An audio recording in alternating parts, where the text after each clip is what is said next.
Bonjour à tous et à toutes et bienvenue dans la Shadow March. Session 13 de la Shadow March. Je suis super content de reprendre la Shadow March parce que si vous avez vu l'épisode 12 précédent, il y a eu vraiment une rupture. On a perdu Lorga, Merrick.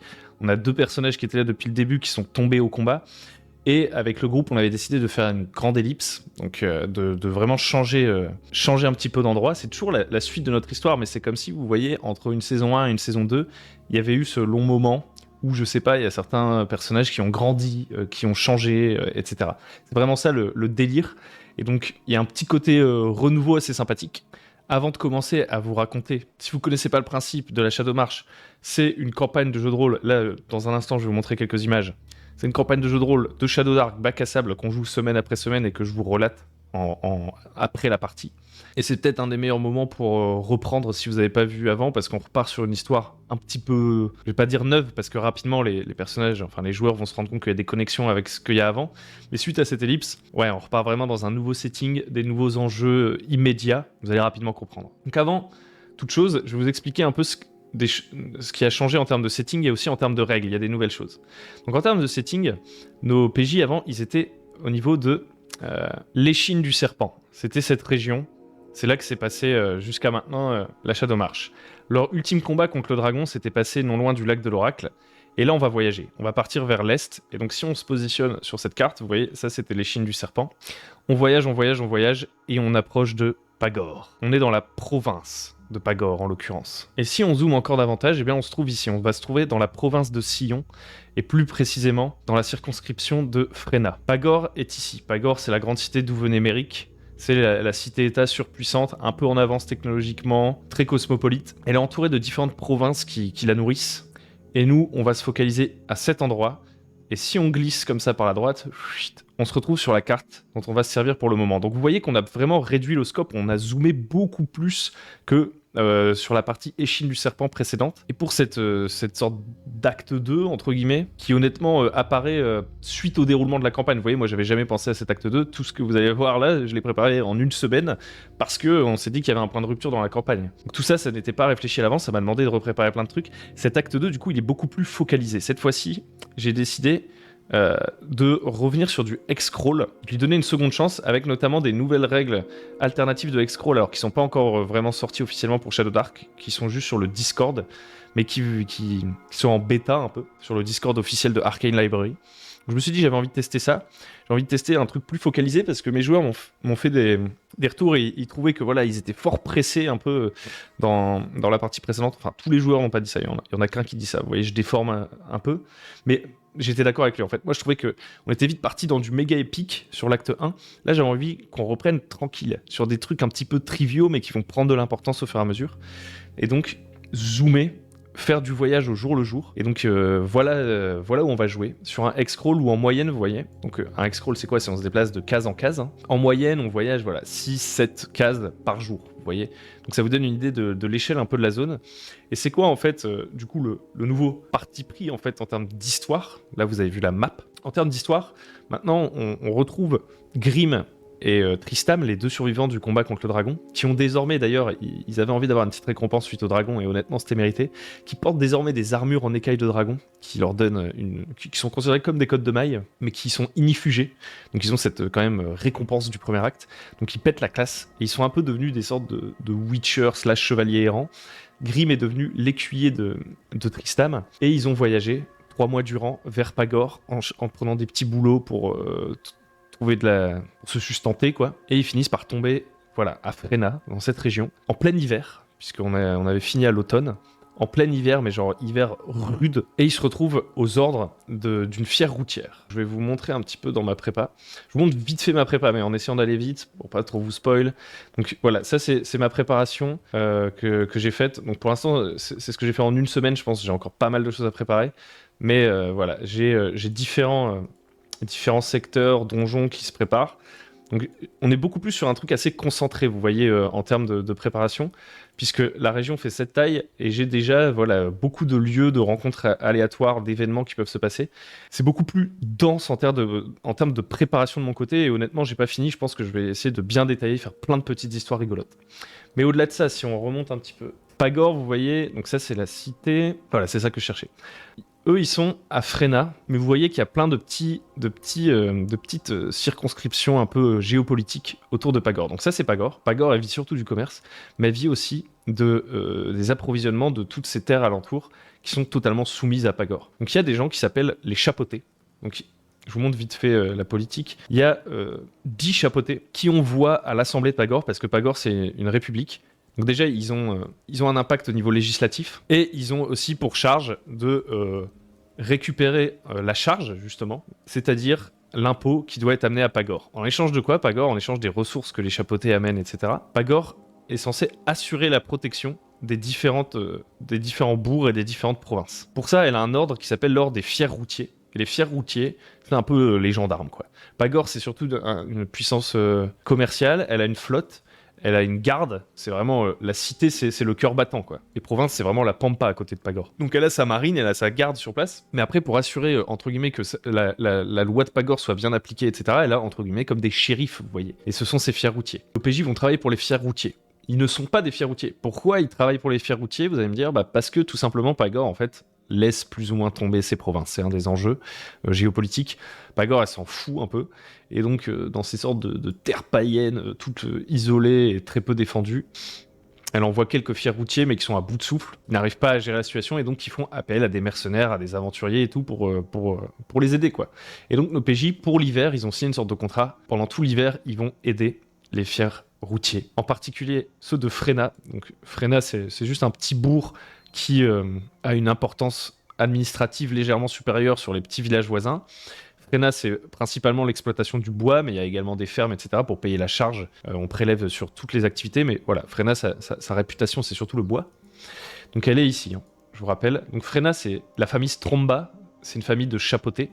Donc les chapotés, c'est le titre des gens qui s'occupent de récolter la charge et de la ramener à Pagor, mais qui ont aussi ce petit pouvoir législatif dont je vous parlais à Pagor, qui honnêtement est extrêmement faible, notamment par rapport à la surface qu'ils sont censés représenter, puisqu'à Pagor, il y a au total, que je vous dise pas de bêtises. Ici, on a le système politique de Pagor, et donc l'assemblée qui s'appelle la Criée est composée de 10 conseils de quartier, dont chacun de ces conseils ont 10 membres. Donc il y a 10 quartiers à Pagor, ces 10 quartiers sont chacun représentés par 10 membres qui vont pouvoir voter les lois, et pour toutes les provinces, il n'y a que 10 personnes. En fait, toutes les provinces cumulées sont considérées comme un quartier à Pagor. C'est vraiment pas équilibré. Et donc, au lieu d'avoir un conseil de quartier, les provinces ont 10 chapeautés pour les représenter. Donc, les provinces, il y en a plusieurs. Il y a la province de Sion, il y a la province d'Oltan, il y a la province d'Argia, il y a la province de Kratène. Vous voyez, les petites montagnes, c'est les noms des provinces. Et dans chacune de ces provinces, il y a plus ou moins un grand nombre de chapeautés. Donc à chaque fois, vous voyez, moi ce que je fais, c'est que je mets le nom de la ville dans laquelle siège le chapeauté, et à côté le nom de famille. Donc par exemple, vous pouvez voir que les Rajans, ils ont 2 chapeautés. Donc c'est vraiment une puissance provinciale, puisque leur famille tient 2 titres de chapeauté et dans 2 provinces différentes. Donc là, nous, je vais arrêter de vous faire de la géopolitique, on est à Frena, le chapeauté c'est Stromba, c'est un truc qui coupe surtout du bois. La province de Sion, qui représente toute cette partie-là, en fait, que je vous montre, donc qui comprend Frena, Fracha et Beristor en termes de chapeauté, c'est celle qui a le plus de chapeauté du coup. Et c'est une des plus grandes contributrices de Pagor, notamment au vu de la distance, ils ont une efficacité supérieure, c'est des familles assez anciennes aussi, qui ont une bonne reconnaissance, donc c'est les chapeautés les plus influents. Et en fait, ils arrivent à faire venir leurs ressources grâce au long fleuve là, qui amène directement à Pagor. Donc, voilà pour la partie géopolitique. Pour le contexte, ils ont été recrutés à Frena par des fiers routiers pour, durant tout l'hiver, aider les fiers routiers à protéger la région alentour de Frena. La protéger contre quoi, vous allez me dire? Contre les grognes. Les grognes, ce sont des gens qui se trouvent au nord, qui font pas partie des provinces de Pagor, et qui menacent constamment la province de Sion, notamment. Ce sont en fait des hommes bêtes, concrètement. Mais pas des hommes bêtes, genre ils ont des têtes de bouc, etc. C'est des hommes qui se comportent comme des bêtes. Et certains d'entre eux se transforment parfois littéralement en monstres, selon les gens du cru. Donc il y a ça à gérer pour les fiers routiers. Plus globalement, la région est un peu hantée. Il y a une forêt mystérieuse, j'avais envie de remettre un peu de Simbarum dans ma Shadow March, vous voyez. Et donc la région est aussi hantée, et on dit qu'il faut pas aller dans les bois alentours, etc.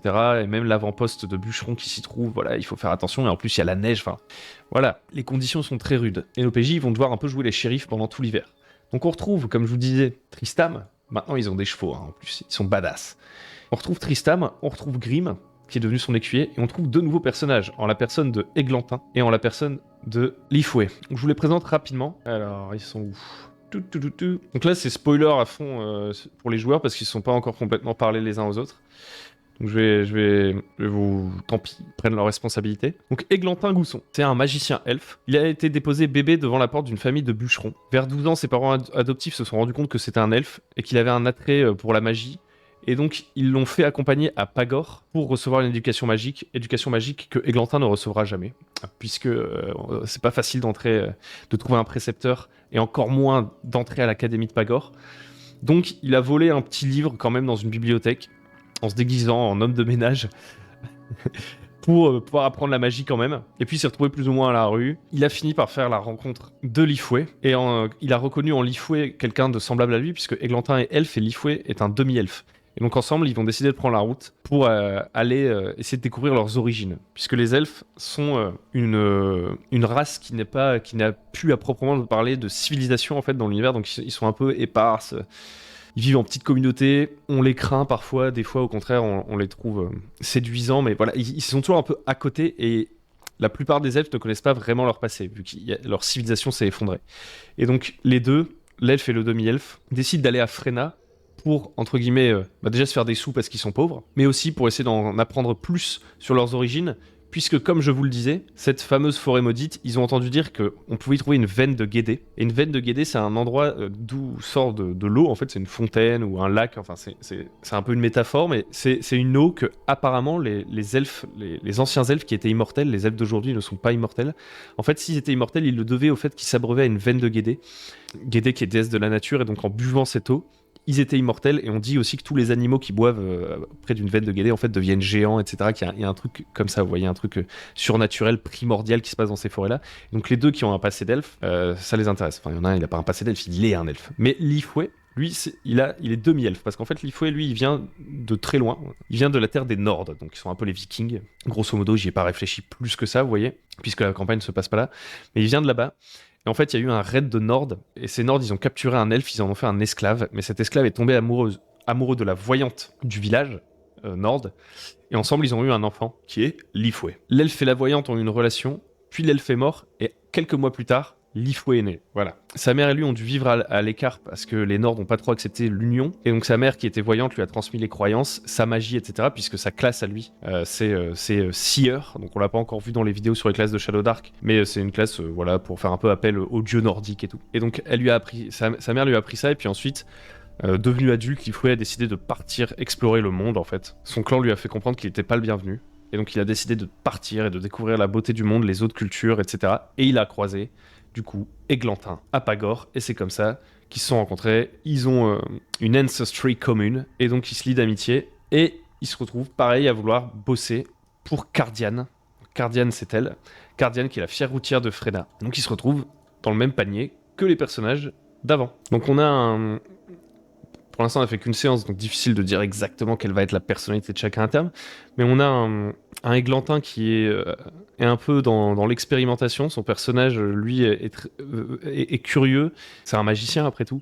Et ce qu'il veut, c'est comprendre les choses, explorer la région, etc. Plus, finalement, que la mission en soi d'aider les fiers routiers. Tandis que Lifoué, lui, il est plutôt dans la découverte culturelle et la recherche de son passé. Et donc quand on reprend la session, ils sont tous en route avec Cardiane, deux hommes du nom de Razig et de Arnaud, sur les traces des grognes, puisque, aux dernières nouvelles, les grognes ont attaqué la ferme de Grache, et ils ont volé les chevaux de Grache, qui est un fermier prospère, et ils sont partis avec leurs luges, parce que les grognes voyagent sur des luges tirées par des wargs. Ils sont partis avec les chevaux, et sûrement qu'ils vont les manger, parce que les grognes, ils sont un peu bestiaux, ils s'en fichent des chevaux. Eux, ce qu'ils veulent, c'est de la bouffe, ils vont les ramener à leur clan ou quelque chose comme ça. Et donc, le groupe a été sur leur trace, ils sont éloignés de Frena, ils ont traversé. Et quand on commence, ils sont vraiment à la frontière de la circonscription de Frena, entre guillemets, et ils sont sur le point de rattraper les grognes. Donc on a un petit peu de RP rigolo, puisque évidemment, tout le monde joue avec l'ironie du fait qu'il y ait des changements de personnages. Donc par exemple, on va avoir Lifoué qui va dire « Ah, c'est bizarre, ces gens, en parlant de Tristam et de Merry, qui vont dire « Ah, ils ont des armures en dragon. » Donc il dit comment vous avez eu ces armures en dragon et tout. Et Grim il fait on a tué un dragon, etc. Et puis au début, il joue un peu faussement le fait de pas y croire. Vous voyez, on retrouve tout de suite une bonne ambiance de groupe, même si les personnages sont pas encore tout à fait installés. Ça va venir progressivement, je pense. On a Lifoué qui dit à Eglantin, honnêtement, je pense qu'ils les ont volé leurs armures. Enfin, des mecs qui auraient tué des dragons, qui bosseraient avec nous en tant qu'adjoint du shérif. Tu trouves ça logique, toi? Donc ils se foutent un peu de la gueule des uns des autres. Enfin, c'est assez rigolo.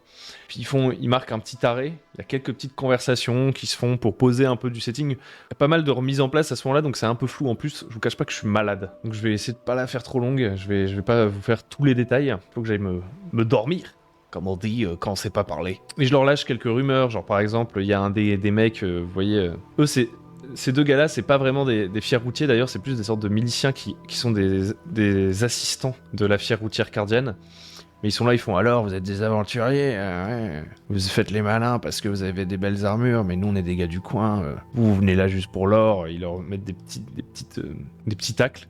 Puis ils leur disent aussi, ouais bah si vous êtes si malin, puisque les autres ils disent oui je suis magicien, machin et tout, ils font si vous êtes si malin, bah vous allez peut-être m'expliquer pourquoi il y a un mec qui s'est transformé en monstre il y a 2 jours près de l'auberge de Barkia, hein, vu que vous êtes si malin, etc. Donc on pose un peu l'ambiance, on a nos 4 aventuriers freelance, mercenaires, 2 miliciens qui font le taf parce que c'est l'endroit où ils vivent en fait, et la fière routière un peu professionnelle qui est censée les coordonner.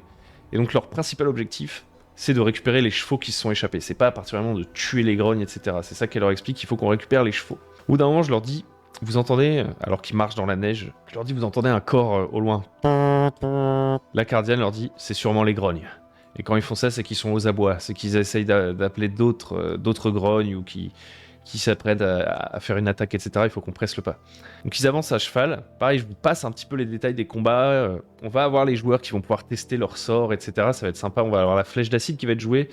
Je crois qu'il y a un sort, c'est Fate, donc qui va être utilisé par Lifoué, puisque lui, il en appelle au pouvoir de Freya, et donc il peut un peu impacter le destin, etc. Il va y avoir des sorts qui vont être utilisés pour affronter donc 2 grognes et 2 wargs. Mais il y a aussi un énorme ours. Parce qu'en fait, quand ils arrivent, ce qu'ils découvrent, c'est que les grognes, qui traquaient depuis quelques jours, sont aux prises avec un ours qui est gigantesque. La plupart des grognes sont déjà morts. Il y a des wargs qui sont en train de se disperser ils ont peur. Et puis surtout, il y a tous les chevaux qui se dispersent dans tous les sens. Tous les chevaux qui avaient été capturés par les wargs sont en train de s'éparpiller dans la campagne, de fuir. Donc, ce qui va se passer, c'est que Merrick, qui est un ranger, va aller chercher les chevaux parce qu'il a une bonne connaissance des animaux, donc il va réussir à en calmer la plupart et à regrouper la plupart des chevaux, tandis que les autres vont plus ou moins vont intervenir pour aller affronter les grognes. L'ours va tuer de 2 coups de patte, je crois, un grogne et un warg. Il y a un autre grogne qui va essayer de fuir avec son warg et sa luge. Il part comme ça dans les bois.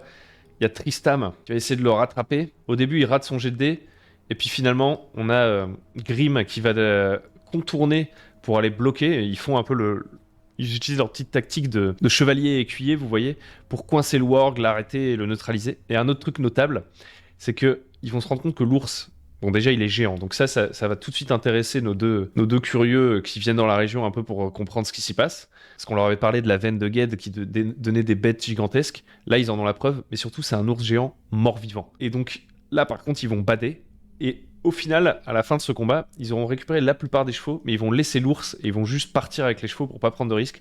En même temps, il y a encore peu, ils ont eu affaire à un dragon et ils savent que voilà, la vie peut parfois être cruelle dans Shadowdark. Donc ils vont réussir à récupérer des chevaux. Tout ça, c'est un peu la scène d'intro. Alors on jette les dés, ils auraient pu mourir durant cette scène, mais voilà, c'était quand même plus de la mise en place. Exceptionnellement, le côté bac à sable, il était un peu moins fort ici. Il fallait poser une ambiance. Donc ils récupèrent des chevaux, et là ils vont être lâchés dans le bac à sable, puisque... Ah, excusez-moi, mon nez me chatouille. Ils vont être lâchés dans le bac à sable parce que Cardian va leur dire, bon, nous...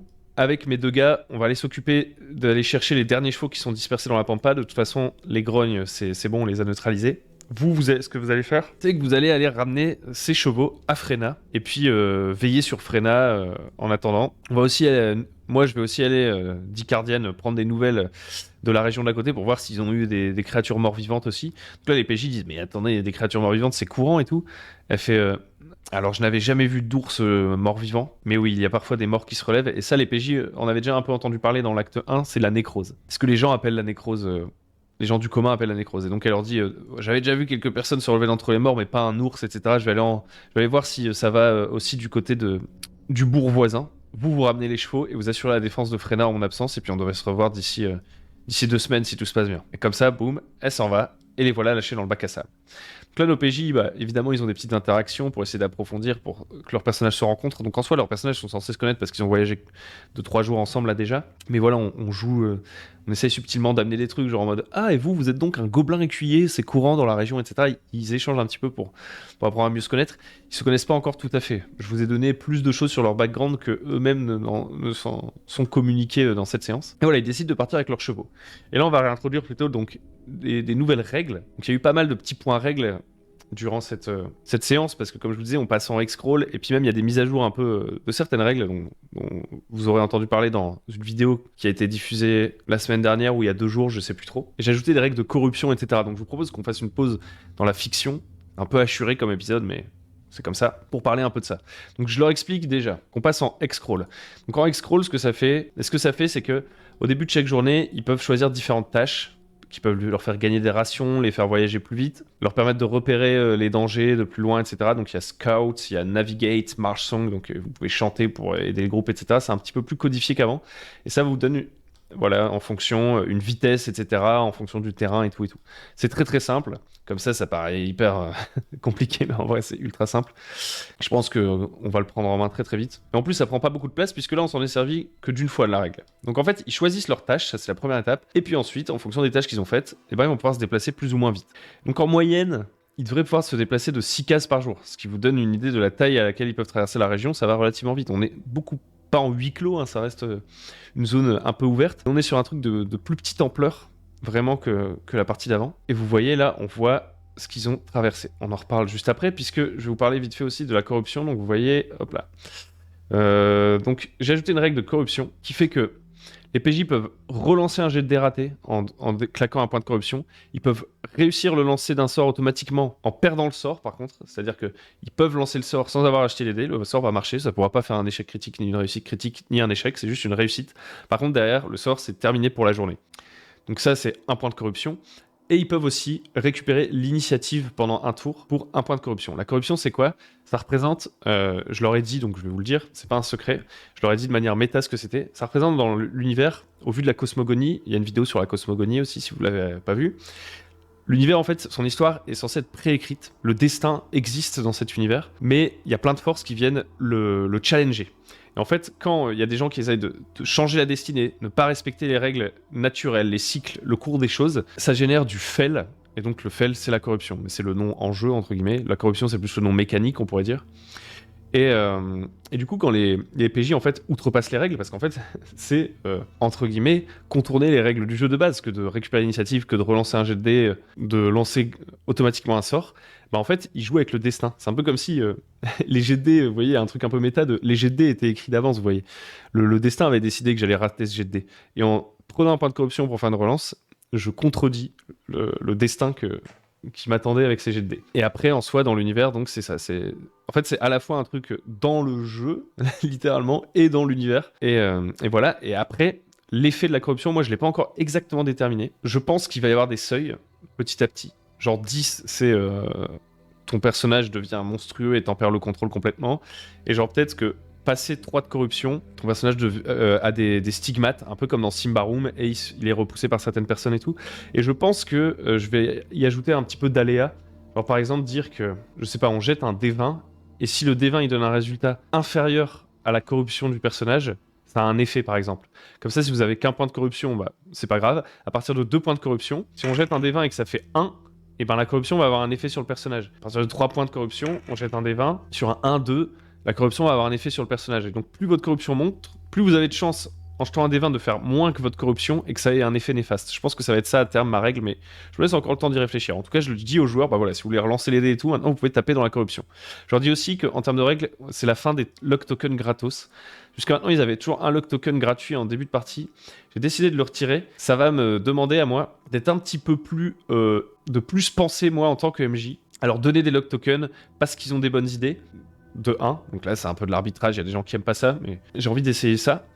Et il y aura aussi des lock tokens qui pourront être obtenus tout simplement en tant que récompense. Par exemple, en découvrant un lieu spécifique, en découvrant un secret spécifique, c'est un peu une récompense en soi, quoi, comme l'XP ou un trésor. Et ben on peut gagner des lock tokens. Il faut que ça prenne plus de place. Par contre, on n'en a pas un gratos en début de séance.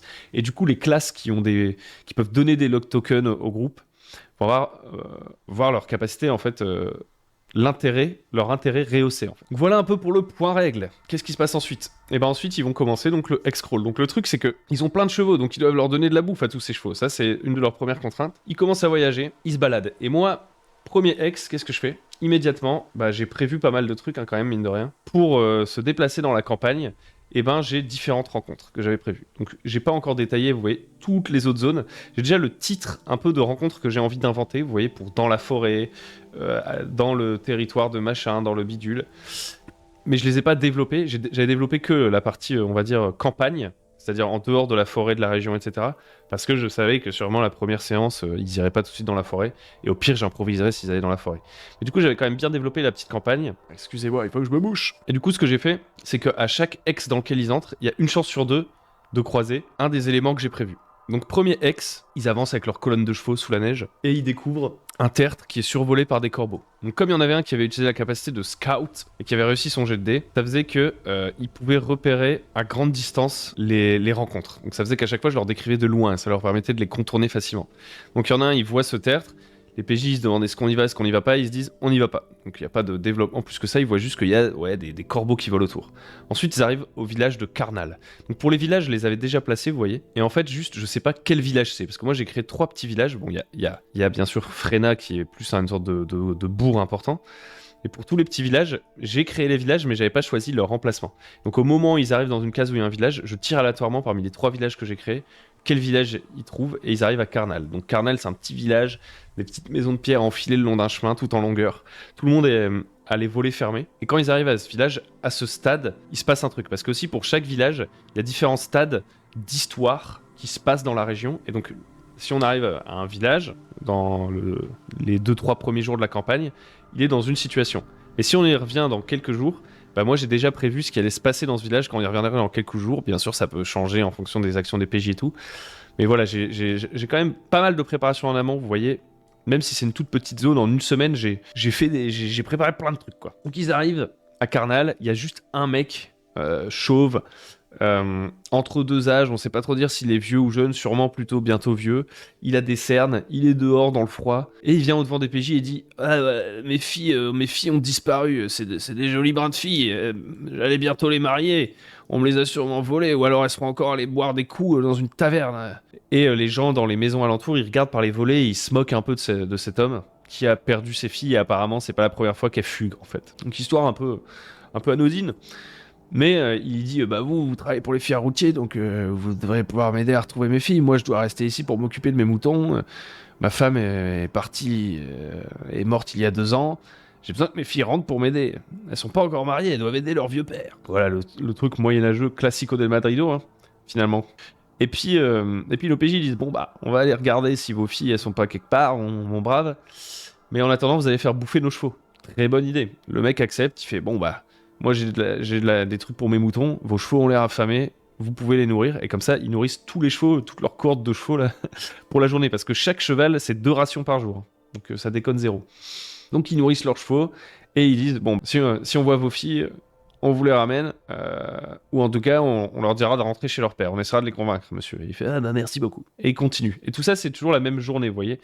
Avec les actions qu'ils avaient faites, ils peuvent traverser 7 ex en une journée. Donc 1, 2, 3, 4, 5, 6, 7. Vous voyez, ils peuvent presque aller jusqu'à Frena, puisqu'ils peuvent aussi pousser, c'est-à-dire qu'ils prennent le risque d'être fatigués. Ils peuvent essayer de pousser pour avancer encore un peu plus s'ils le souhaitent. Donc là, quand ils traversent 3 ex comme ça, ça représente à peu près 3 heures, quoi, en fait. Donc ils arrivent dans un nouveau ex où je tire rien du tout, mais je marque quand même ce ex en me disant il n'y a rien a priori. Ça ne veut pas dire que plus tard, s'ils y reviennent, il n'y aura rien. Vous voyez, il peut y avoir des choses en mouvement, mais par contre, il n'y a pas d'élément saillant d'édifice qui apparaît sur cet ex, vous voyez. Alors que quand ils arrivent dans ce nouvel ex, là, je leur dis qu'il y a une ruine de laquelle émane une fumée noire. Donc vous voyez, à chaque fois, je marque la carte parce que, voilà, les PJ, ils ont des objectifs, ils ont des priorités, donc ils sont pas obligés de s'arrêter à chaque fois. Mais ils peuvent se dire, la dernière fois, on a vu ce truc-là et y retourner. Donc il faut que je me souvienne bien de là où sont apparus mes éléments. Donc là, ils arrivent au niveau de la ruine. Moi, je sais ce qu'il y a dans cette ruine. Je leur dis, voilà, il y a de la fumée, qu'est-ce que vous faites? Donc là, il y a Églantin qui lance le sort d'invisibilité sur Grim pour que Grim aille jeter un œil. Et donc, eh ben, ils explorent. Et vous voyez, là je dézoome, vous voyez, j'ai pas mal de lieux où j'ai déjà mes maps, etc. Donc c'est ready. Et donc ils arrivent avec leurs chevaux, ils restent un peu à l'écart, et Grim, lui, qui est invisible, va jeter un œil. Alors il faut que je remette les tokens parce qu'il y a eu des morts, donc je les ai enlevés. Donc il s'approche, et ce qu'il découvre, c'est des grognes, tout simplement, avec un warg qui sont en train de se taper un petit gueuleton. Il revient pour en faire part à ses collègues, il leur dit « Ouais, il y a des grognes devant, etc. Qu'est-ce qu'on fait ?» Là, ils se disent « Ah, il faudrait qu'on aille leur régler leur compte, parce que déjà, si on est censé protéger la région, quoi. Et puis si on dit à la fille, aux filles du mec, retournez voir votre père, rentrez chez vous, et qu'on laisse des grognes dans la campagne et qu'elles font une mauvaise rencontre ensuite sur le chemin du retour pour retourner chez leur père et qu'elles se font tuer par les grognes, ce sera un peu de notre faute. Donc ils se disent, on va y aller. Et aussi, ce qu'ils me demandent, c'est est-ce qu'il y a des primes pour la tête des grognes? Et c'est pas une idée à laquelle j'avais pensé, mais je me suis dit a posteriori, ouais, ça peut être stylé. Il y aura 25 pièces d'or par tête de grogne, plus 50 pièces d'or si c'est un grogne transformé. Parce que oui, nos PJ vont assister à la transformation. Donc je vais, pareil, je crois que je vais vous passer les combats. Je suis désolé, mais je suis malade. Il faut que j'avance. Et il y a des choses plus importantes en termes de méta, de préparation dont je dois vous faire part après. Donc il y aura ce combat contre les grognes, ils vont les battre et tout. Je vous passe les détails. Truc important, c'est qu'ils vont assister à la transformation d'un grogne. J'en peux plus, mon nez me chatouille trop. C'est-à-dire qu'il y a un mec, en fait les grognes, à la base c'est des humains, mais qui sont sauvages et qui ont un langage hyper primitif, qui se contentent de voler tout le monde, etc. Donc ils sont plus grand-chose d'humains, c'est-à-dire que physiquement c'est encore des humains, mais est-ce qu'on peut encore considérer qu'ils ont une humanité? Ça c'est difficile à dire. Et en fait, au bout d'un moment, ils se transforment en plusieurs phases jusqu'à devenir ce qu'on appelle des orques. Alors en fait, les orques, c'est la phase finale du grogne. C'est-à-dire que c'est un humain qui se transforme en orque petit à petit. Et ça, Tristam, il le sait un petit peu parce que Tristam, dans son background, il servait sur le mur de Mérismar et il devait repousser les forces du fel. Donc le fel, c'est, comme je vous expliquais juste avant, cette forme de corruption. Et là, beaucoup des forces du fel prennent la forme d'orque en fait. Et sauf que Tristam, lui, il a rarement eu l'occasion, peut-être même jamais, de savoir en fait qu'un orc à la base c'est un humain quoi, qui se transforme à cause du fel. Donc ils assistent à ça et puis rapidement s'ensuit le combat. Ils vont neutraliser tout le monde sauf un grogne que Églantin va contrôler avec le sort Charme Person. Il va à l'issue du combat en arrêter un avec le sort Charme Person et et donc, il y en a un qui va rester là bêtement à pas comprendre ce qui lui arrive. Tous les autres se sont fait éliminer. Et Églantin va dire, bah, on devrait l'étudier pour mieux comprendre ce que c'est. Finalement, ça a l'air d'être des humains, vous voyez, il est pas méchant, etc. Bon, il voit rapidement que, quand même, le grogne, une fois qu'il se dit, bon, bah, ce sont des amis, je ne vais pas les attaquer, il commence à manger le cadavre de ses anciens potes, sans complexe. Donc ils se disent quand même c'est une sale bête, et puis s'il se transforme en orque, etc., il va finir par se retourner contre nous. Et votre sort il dure combien de temps? Églantin, il dit bah 3 jours quand même, ça nous laisse le temps de l'étudier. Ils font ouais non moi j'ai pas envie, etc. Ce sont des monstres, ce ne sont plus des humains, etc. Et donc finalement ils vont le tuer, le grogne.